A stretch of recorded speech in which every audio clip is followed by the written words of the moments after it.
لو أنزلنا هذا القرآن على جبل لرأيته خاشعا أنزلنا هذا القرآن على جبل لرأيته خاشعا أنزلنا هذا القرآن على جبل لرأيته خاشعا متصدعا من خشية وتلك الأمثال نضربها للناس لعلهم يتفكرون.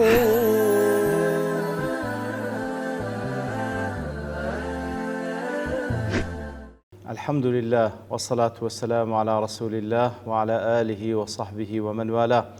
السلام عليكم ورحمة الله. برزنا خوش حالم لواني حصة بنزاو لواني كاين تفسير القرآن في رزبيمة وخزمتان بس رزامدي رب العالمين وهي وذان ويازي السودي لوربقرن. أعوذ بالله من الشيطان الرجيم. بسم الله الرحمن الرحيم. وإذ أخذ ربك من بني آدم من ظهورهم ذريتهم وأشهدهم على أنفسهم ألست بربكم قالوا بلى شهدنا أن تقولوا يوم القيامة إنا كنا عن هذا غافلين. بل خوشي وسنا وكتنوانيك لخزمة آية بيروزدين كاتك وخواي قول ببير من دينتوا كپروردگار من رب العالمين كاتك إما هم لبشتي آدم بوينة لبشتي باب من آدم عليه الصلاة والسلام خواي قوله عهد بيمان لمان ورقرتيا كوهوت من بدوشي وتفسير ذكره هندق لمفسرين دارين واتخواي قولنا ولا دوينا وخواي قوله خلقي كردينا إيتر هر نويك دي وهر تاكيك لو نوي ديتن كاتك آشنا دبي توبة أتكاني خواي قول لو بونا ولا لزريك حتى متزريك لزمني وجه نفسي خوي إيتر همو أو آتانا بيدلين كوا الله سبحانه وتعالى خالق مالك مدبر أوج بزمان حالي ولام داتو بلا شاهدي دم ويأخذ بشوازي دوام بوي كوا كاتي كوا همان لبشتباب من آدم بوينا عليه الصلاة والسلام لو كات خواي قورا ميل مشهدك دا هموي راقرتيو خوي بيمان ناسان ديو ايما الشاهدي من دا كالله سبحانه وتعالى پروردگار مانا ايتر دفرمي لوي او حالتان لو باز دكين تا وكو روج قيامتي نلين ايما بآقابوين لوشتا ايتر لسر توجهي دوام كوكو امام احمد رحمتي خوي لابن ابن عباس خوي يقول لخوي باب الرازيبي تجارته كوا بيغمر صلى الله عليه وسلم فرمي كوتا حديث بلا وانا راو الباس ماكر كذا فرمي أخذ الله الميثاق من ظهر آدم خواهي قول عهد بيماني لهمون وي آدم ورقل كاتك لبشتي بابيان آدم بون لچندر بنعمان يعني عرفة لمنطقي نعمان لو زيقايك ودولك العرفة فأخرج من صلبه كل ذرية ذرأها خواهي قول لبشتي باب من آدم همو أو نواني كوالدواي ويدين خواهي قول همو درهنان فنثرهم بين يديه كالذر لبردست خوي رايقرتن وكو كالذر كصغار النمل واتوكو ميرستان قسكا بوشيوه هموي رايقرتن ثم كلمهم قبولا فاشان روبرو خوي ورقسيلي قال فرمون فقال ألست بربكم أم پروردگار تانيم قالوا بلا شهدنا إنزا أواني قوتيان بالي شاهدي من دا إنزا پیغمبر صلى الله عليه وسلم أو آتخين دو هتاكو تايك أن تقول يوم القيامة إنا كنا عن هذا غافلين أو تقول إنما أشرك آباؤنا من قبل وكنا ذرية من بعد ما تهلكنا بما فعل المبطلون حدثك إمام حضرات كردي وهروها البانج رحمة خواهي لبي لصحيح جامع لصحيح لسلسلة صحيح هذا تصحيح ذاك إنزا الباني رحمة خواهي لبي لدواي هنانوي أو حديثة قصدك أو دليل لوانا قال ابن الأنباري كأجل مفسرين ورقته مذهب أهل الحديث وكبراء أهل العلم في هذه الآية كواتا ابن أنباري دليتا بعضين تيروانين أهل حديث وارها قول بياوان أهل علم درباري وآت أويا أن الله أخرج ذرية آدم من صلبه وصلب أولاده وهم في صور الذر خواهي قورا نوكاني بني آدم كاتك ولا بشتي بابيان آدم بون وهروازيل لدوازيل هموي درهنان في صور الذر واتل سر شوازي وكل حديث كذا هاتيا مێروستانی گچکە فأخذ عليهم الميثاق خی گەورە عهد و پەیمان لێ وەرگرتن بۆی کەوە أنه خالقهم كالله سبحانه وتعالى پەروەردگاریانە وأنهم مصنوعون وأوانيش دروس كراوي خوان سبحانه وتعالى فاعترفوا بذلك وقبلوا يترهمويان دانيان بو حق دانو قبوليان بو وذلك بعد أن ركب فيهم عقولا عرفوا بها ما عرض عليهم كواتا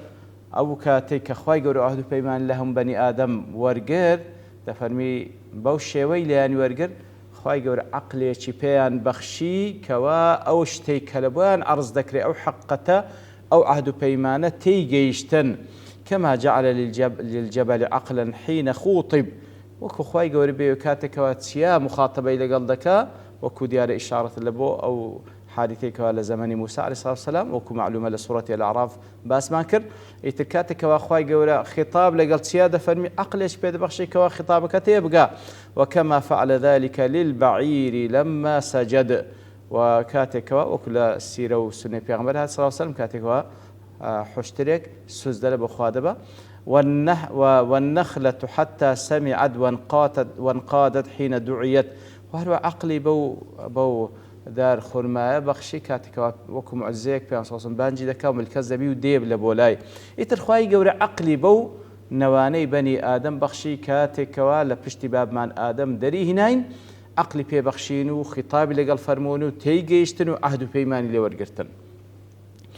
وهروها لإسحاق كوري راهوي نقل دخل وأجمع أهل العلم أهل العلم إجماعا لسر أن الله خلق الأرواح قبل الأجساد خواي قورا أرواح كان بيشي جسد كان خلق كده وأنه استنطقهم وأشهدهم خواي قورا سبحانه وتعالى قسيل قال فرمون وآنيش ولاميان دا وشاهديان دا كوا الله سبحانه وتعالى پروردگارنا والحاصل أن الله تعالى لما كان له ميثاقان مع بني آدم دليتا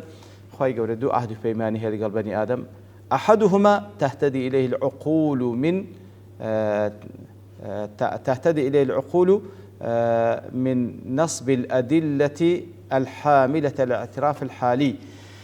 كواتا خواهي قولة دو عهد بيماني لبني آدم ورقتي كتشان لخلال كوا خواهي قولة عقلي بهم بني آدم بخشية كوا أو آتاني خواي جورا لبونا وردة دخينا وكوا وكتمان لزريك تام زريك لزمني وش نفسي خومان هر هموي بلغن لسر وجودي رب العالمين لسر عظمتي أو خالقة لسر وحدانيتي أو خالقة لسر حكمتي أو خالقة إتر أو الاعتراف الحالية كواتا عهد بيماني شي خواي جورا لبني آدم ورقرتيا بتسي ورقرتيا كواتا وكبلي جمعي بين هورد وتفسير كان دكاتن عهد بيمانش لبني آدم ورقرتيا بو عقلي كبي بخشينا كوا تكاني بونور هموي دخوينيتو كاسك فكري لبكاتو لزريك هتام زريك لزمني وش نفسي خومن هموي بلقي لسر وحدانيتي خواي قورو شاهدي بزمان حال الداك الله پروردگار مانا وباشان عهد بيماني دوم المقالي اويد كان زمان حالة حالية او زار عهد بيماني مقالي بقول لمن ورقرتيا الذي لا يهتدي إليه العقل أو كعلاقي بوينك وعقل ما درش بيبك بل يتوقف على توقيف واقفا على أحوال العباد بلكو لخبري كاتية لسرتاوي كاتية كوا شارزال حال جوزراني بندكان من الأزل إلى الأبد كوا شارزايان هي لسرتاوي كاتية كوا سرتاوي شارزاي هي لحال بندكان لسرتاوي حتى كوتاي كأوانش ما بس شيء كالأنبياء عليهم الصلاة والسلام كواتا أو عهد بيماني كبقول لما ورجيرايا كالرجاء بيغمبران وعليهم الصلاة والسلام بيمان جيشتيا أراد النبي صلى الله عليه وسلم أن يعلم الأمة ويخبرهم أن وراء الميثاق الذي يهتدون إليه بعقول ميثاقا آخر أزلية كواتا لو حديثيك وآما جمان بيدا بيغمبر صلى الله عليه وسلم خبر من بيدا داتا لدواء أو عهد بيماني كوا بعقل من اهتداء بيدا كينو درشي بيدا كين كبريتي اللاخين نوي آتكاني خواهي قول لو وجودي كهموي زمان حال من شاهدي دا كوا الله خالق مانا لدواء أوش عهد بيماني شي دي كهي بوش شوي كوا بيان صوصن باسي دكا كوا فقال ما قال ئیتر ئەوەی کەوا باسی کرد من مسح ظهر آدم في الأزل کەوا خوای گەورە مسحی ئابڵێن مسحی پشتی ئادەمی کردی عەلەیهی سڵاو وسەلام و ئیخراج ذریەته ئەوەی زوریەتونەوە بووە لە پشتی دەری هێنا وأخذه الميثاق عليهم وعهد پەیمان لە هەمان وەرگرت وبهذا يزول كثير من الإشكالات کەواتە فعلا لە کۆتاییدا کە طبعا ئەلبانی ڕەحمەت خوای لێ وەکو ئەهلی حەدیث زیاتر تەرجیحی لێکدانەوەی دووەم دەکات لە پاشانش دەڵێ پێویستە بزانین کەوا فعلا هۆرد و میثاقمان لێ وەرگیرە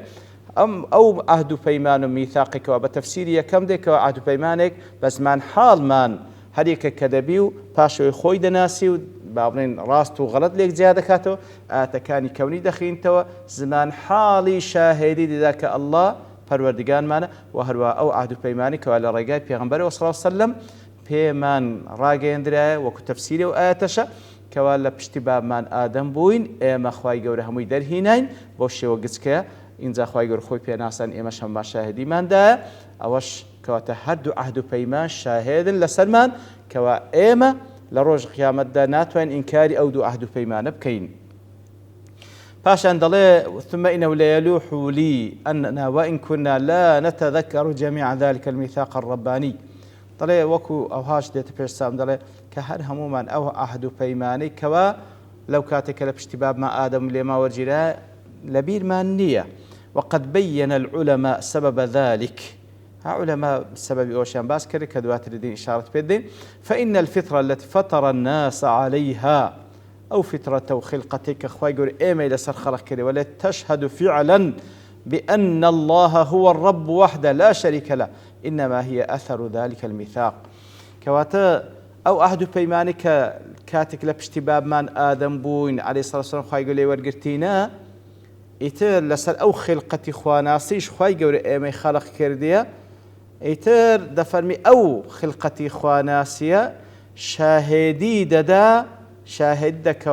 الله سبحانه وتعالى پروردگار مانا دفرمي أو عهد بيمانا ياخذ أو خلقتك وخواناسة واتخواي قول إيمان لسر خواناس خلق كده دالي أو آثار شوينواري أو عهد بيمانية كاتك والإيمان ورقتي لو كاتك وإيمان لبشتي باب من آدم بوين لمجموع فتاواي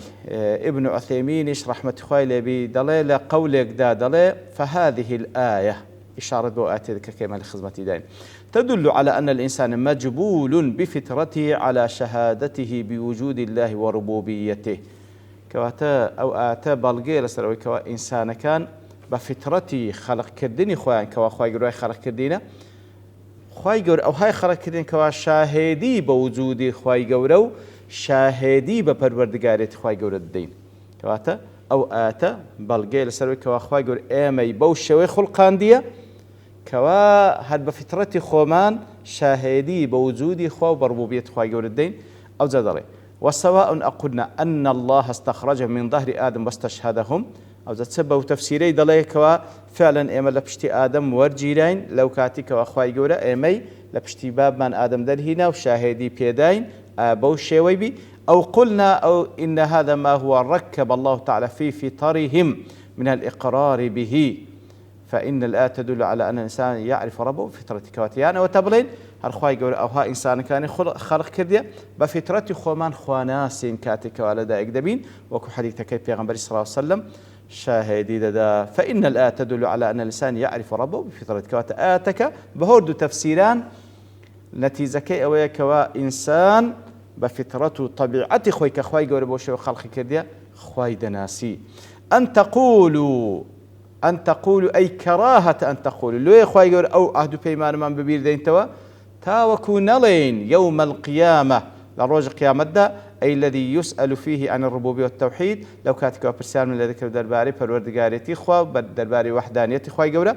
إنا كنا عن هذا غافلين تاو أو عهد بيمان لو ببير دين توا تاوكو نلين روج قيامة إيما لو عهد بيمانه لپروردگاريتي وتوحيد خوي يقول بآقاين وآقامان لنا ونايزة أي لم ننبه عليه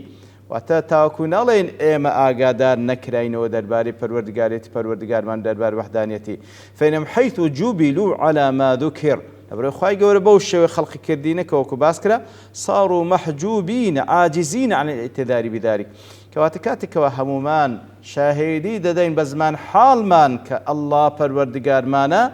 کاتە ڕۆژە قیامەت مەجالی ئەوەی تێدا نییە کە ئێمە ئینکاری ئەوەی بکەین کەوا خوای گەورە خۆی بە ئێمە نەناساندیە. دیارە غەفلەت وەکو لە مەدارج لە مەعارج تەفەکور دەڵێ الغفلة عن الشيء هي انصراف الذهن عن ملاحظته ومراقبته واتە شتێک باڵین زهنمان بێ ئاگابی لە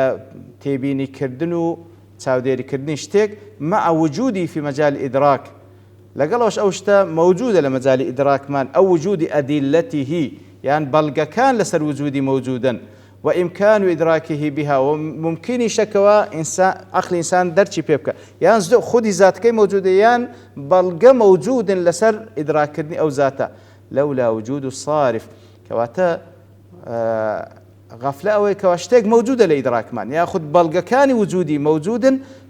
بلام صارفه كيشتيك لا مانددا كوا بأعقاب لي أو السهو الذي هو بمثابة إطباق جفنين على العينين ما إمكان الرؤية ياخذ سهوك وخطأك بكين يتر أو صارفة ياخذ أو سهوة وتأوشت كلاما دار بأعقاب عندك عليه يعني أو خطأ وما اللي بكاتن بأعقاب لو اشتكوا موجود الشيء الإدراك من ده نموني بتسدين توبويكوا وكودو تاومان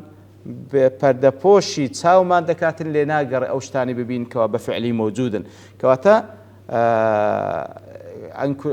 تاوەکو نەڵێن ئێمە بێ ئاگا بوون شتەکە موجود بووە ئەو عهد و پەیمان بەڵام ئێمە لێی بێ ئاگا بووینەوە کۆیکەوە شتەکە موجود بەڵام ئەو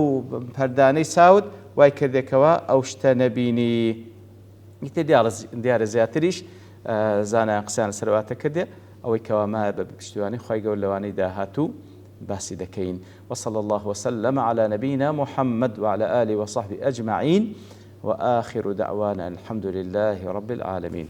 لو أنزلنا هذا القرآن على جبل لرأيته خاشعا أنزلنا هذا القرآن على جبل لرأيته خاشعا أنزلنا هذا القرآن على جبل لرأيته خاشعا متصدعا من خشية الله وتلك الأمثال نضربها للناس لعلهم يتفكرون